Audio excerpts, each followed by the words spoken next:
নমস্কার বন্ধুরা, পিয়ালির রান্নাঘরে আপনাদের সকলকে জানাই স্বাগত। আমি আজ আপনাদের সঙ্গে শেয়ার করছি এই গরমে তৃপ্তিদায়ক একটা ঠান্ডা পানীয়র রেসিপি। আমি আজ বানাচ্ছি ওয়াটারমেলন মোহিতো। আশা করি ভিডিওটি ভালো লাগবে। ভিডিওটি ভালো লাগলে লাইক, শেয়ার, কমেন্ট করতে ভুলবেন না। আর চ্যানেলটিকে সাবস্ক্রাইব করে নেওয়ার অনুরোধ রইল।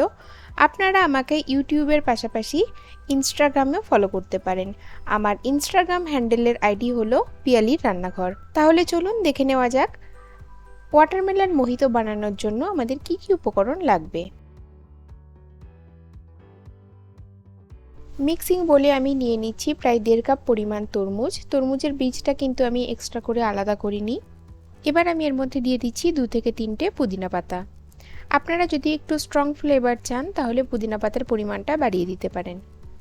এবার পুদিনা পাতা আর তরমুজটাকে আমি এরকম একটা হামানদিস্তার যে দণ্ডটা থাকে সেটা দিয়ে আমি একটু ক্রাশ করে নিচ্ছি। আপনারা চাইলে এটাকে মিক্সিতেও একবার ঘুরিয়ে নিতে পারেন।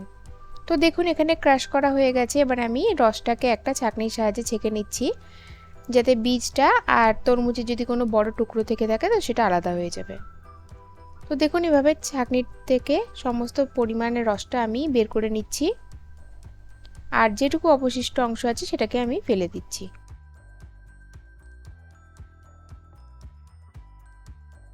এখানে একটা প্লেট নিয়ে নিয়েছি। প্লেটে আমি নিয়ে নিচ্ছি 1 টেবিল চামচ পরিমাণ গুঁড়ো চিনি, আর এখানে নিয়ে নিয়েছি একটা ছোট পাতিলেবুর স্লাইস।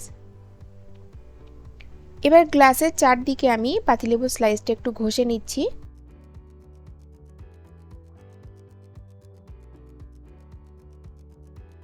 এবার আমি গ্লাসটাকে চিনিতে কোট করে নেব। দেখুন আমি যেভাবে দেখাচ্ছি ঠিক সেইভাবে কোট করে নেবেন। আপনারা এখানে চিনির পরিবর্তে বিট লবণ আর লঙ্কার গুঁড়ো মিশিয়েও ব্যবহার করতে পারেন, তাহলে একটা চটপটা ফ্লেভার পাবেন আপনারা। তো এবার এখানে আমি 2টো গ্লাস নিয়ে নিয়েছি। গ্লাসের মধ্যে আমি দিয়ে দিচ্ছি প্রথমেই কিছু পাতিলেবুর টুকরো। এবার পাতিলেবুর টুকরোগুলোকে আমি হালকা একটু করে ক্রাশ করে নিচ্ছি।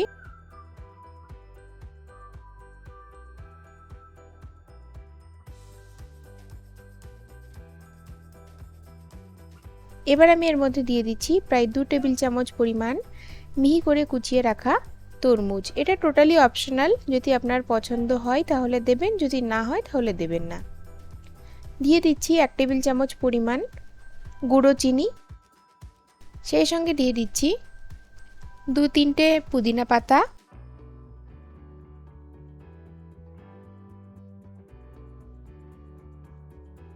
এবং 2 টুকরো লেমন স্লাইস। দিয়ে দিচ্ছি 2-3 টুকরো বরফ।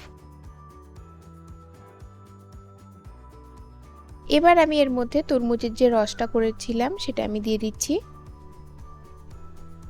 গ্লাসের প্রায় 3/4 অংশ আমি এই রসটা দিয়েই পূর্ণ করে নেব। এবার একটা চামচের সাহায্যে সমস্ত উপকরণগুলোকে মিশিয়ে নিচ্ছি।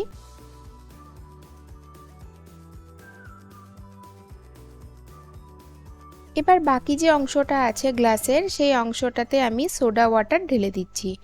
আপনারা চাইলে সোডা ওয়াটারের পরিবর্তে স্প্রাইটও ব্যবহার করতে পারেন। তো যেহেতু আমি চিনি দিয়েছি সেজন্য আমি এখানে স্প্রাইট ব্যবহার করিনি। এবার গ্লাসটাকে আমি একটা করে তরমুজের টুকরো, লেমন স্লাইস এবং পুদিনা পাতা দিয়ে একটু ডেকোরেট করে দিচ্ছি।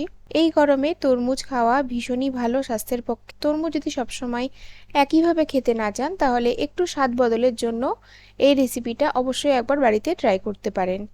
আশা করি ভালো লাগবে। যদি বাড়িতে এই রেসিপিটি তৈরি করে থাকেন তাহলে আমাকে ইনস্টাগ্রামে শেয়ার করতে ভুলবেন না। তাহলে আজ আসি, আবার দেখা হবে নতুন রেসিপি নিয়ে।